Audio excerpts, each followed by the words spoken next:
की सेना में मैं देख रहा हूं राजकुमार अर्जुन श्री कृष्ण से अपने रथ को दोनों सेनाओं के मध्य ले जाने को बोल रहे हैं। तो कृष्ण ने क्या किया? एव मुक्त ऋषिकेश गुणाकेशेन भारत सेनयोरुभयोर्मध्ये स्थापयित्वा रथोत्तमम् स्थापयित्वा रथोत्तम। श्री कृष्ण ने रथ को दोनों सेनाओं के मध्य ला खड़ा कर दिया महाराज, दोनों सेनाओं के मध्य ला खड़ा कर दिया। और आगे क्या हो सच्चे? आगे क्या हुआ?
क्या देख रहे हैं और कब तक इस प्रकार से देखते रहोगे बात? देख लेने दो केशव, देख ले। क्या पता आज के पश्चात तेरे देख पाऊंगा भी। ये सेनाएं नहीं, जन समुदाय का अथाह सागर, जहां तक मेरी दृष्टि जाती है केवल और केवल जन समुदाय दिख रहा है।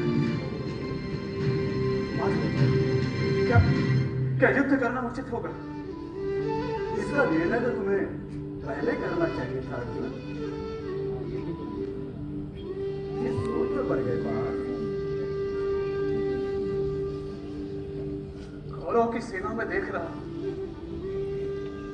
अपने परम पूज्य पितामह भीष्म, अपने आदरणीय गुरु श्रेष्ठ आचार्य द्रोण, अपने नाते रिश्तेदारों को, अपने मित्रों, वो तो मैं भी देख रहा हूं बात। तो इन्हें देखने के पश्चात तुम्हारे मन में कोई भाव नहीं उतरा? बोलो किशोर,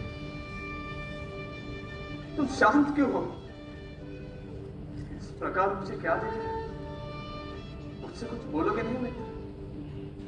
अभी तो मैं सुन रहा हूं ना बात, तुम बोलो।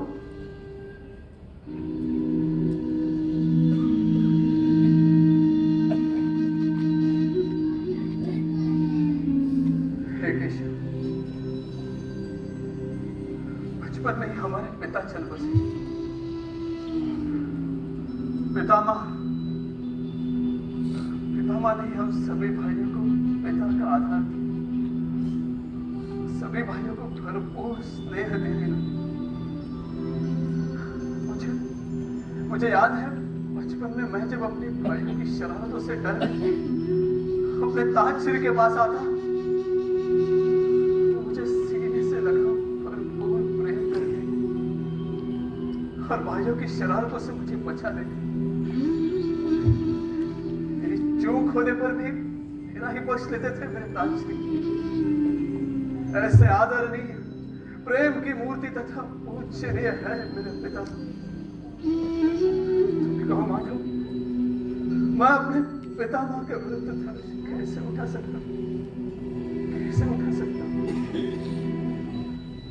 और ये सामने हाथों में धनुष लिए खड़े ये आदरणीय गुरु श्रेष्ठ आचार्य द्रोण है।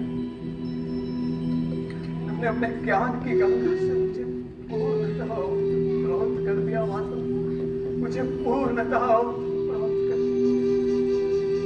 मैं इस पृथ्वी का सर्वश्रेष्ठ धरोहर कहलाता। ये कृपा है मुझ पर, जो ज्ञान इन्होंने अपने पुत्र अश्वत्थामा को नहीं दिया, ज्ञान इन्होंने मुझे दिया है माधव, ज्ञान इन्होंने मुझे दिया है। जिस गुरु ने मुझे धनुष पकड़ना सिखाया, ऐसे आदरणीय गुरु के विरुद्ध मैं बाण कैसे चला सकता हूँ माधव, कैसे चला सकता हूँ? और ये मेरे सगे संबंधी, मेरे नाते रिश्तेदार, मेरे मित्र जो सब मुझसे इतना प्रेम करते हैं, मेरे लिए सब कुछ निछावर करने के लिए सदा तत्पर रहते हैं। मैं इनके प्राण कैसे ले सकता हूँ केशव? इन सबके प्राण कैसे ले सकता हूँ? हम जानते हैं कि दुर्योधन दुराचारी है, अहंकारी है, अभिमानी है। इस युद्ध का एक प्रमुख कारण तो माधव अंततः है तो मेरा भाई, और उसकी बातों में आकर उसके बाद की दादा उसका साथ है।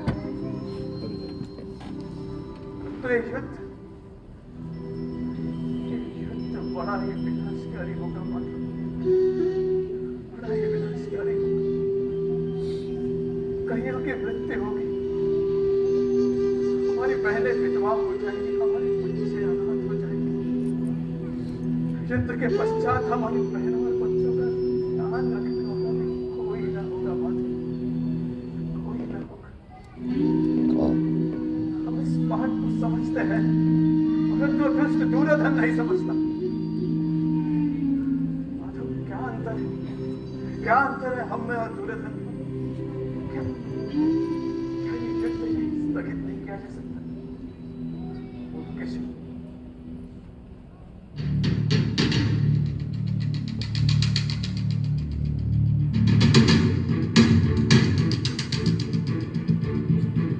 ये सब तुम्हें युद्ध से पूर्व नहीं सुझाता?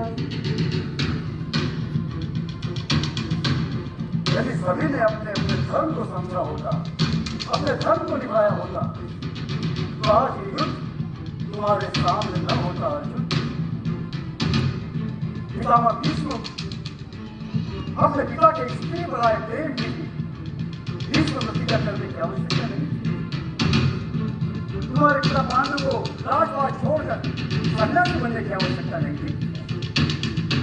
यदि दोनों ने हस्तिनापुर का राज्य संभाला होता, आज ये दिन न देखना पड़ता बात, आज ये दिन न देखना पड़ता। और तो द्रौपदी के क्षीर हरण के समय ये सारी की सारी सभा और तुम भाइयों को भी सिर झुकाकर खड़े रहने की आवश्यकता नहीं थी बात। यदि सभी ने अपने अपने धर्म को समझा होता, अपने धर्म को निभाया होता, तो आज परिस्थिति भिन्न होती है, परिस्थिति भिन्न होती। ये युद्ध तो अटल है बात, अटल। तो मुझे इस युद्ध में कोई औचित्य नहीं दिखता, मैं ये युद्ध नहीं कर सकता। एक क्षत्रिय के मुख से ऐसे वचन शोभा नहीं देते बात, कदापि शोभा नहीं देते। कश्मलमिदं विश्वे समुपस्थितम् अनादिजुष्टं स्वर्गम अकीर्तिकरम।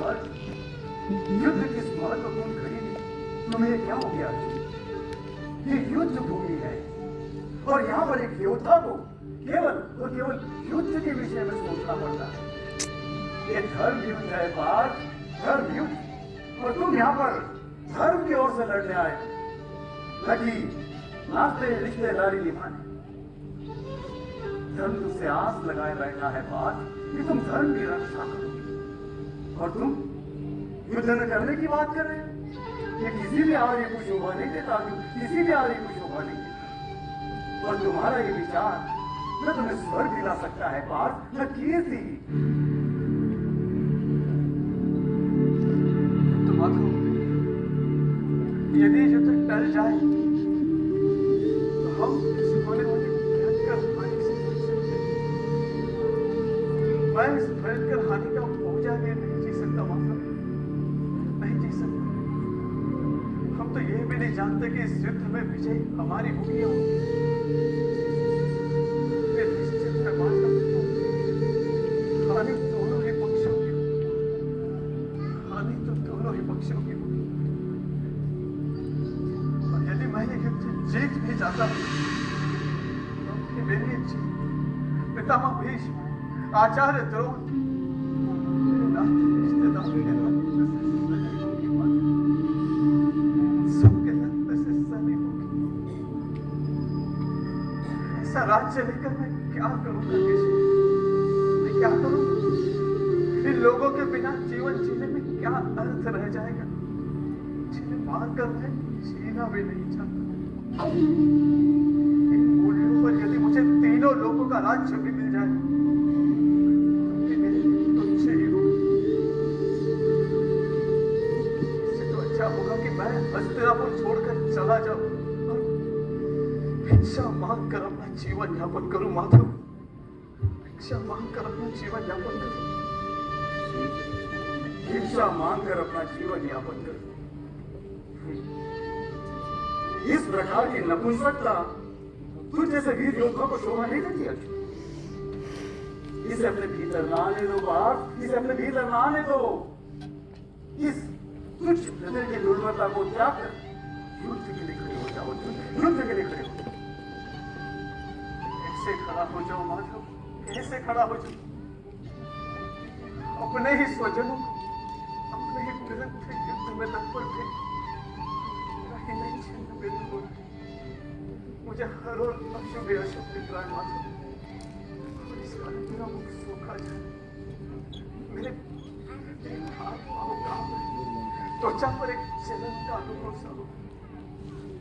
मेरे हाथों से मेरा कांटी छूटा जा रहा है माधव, खड़ा भी नहीं हुआ जाए। नहीं माधव, मैं ये युद्ध नहीं कर सकता, मैं ये युद्ध नहीं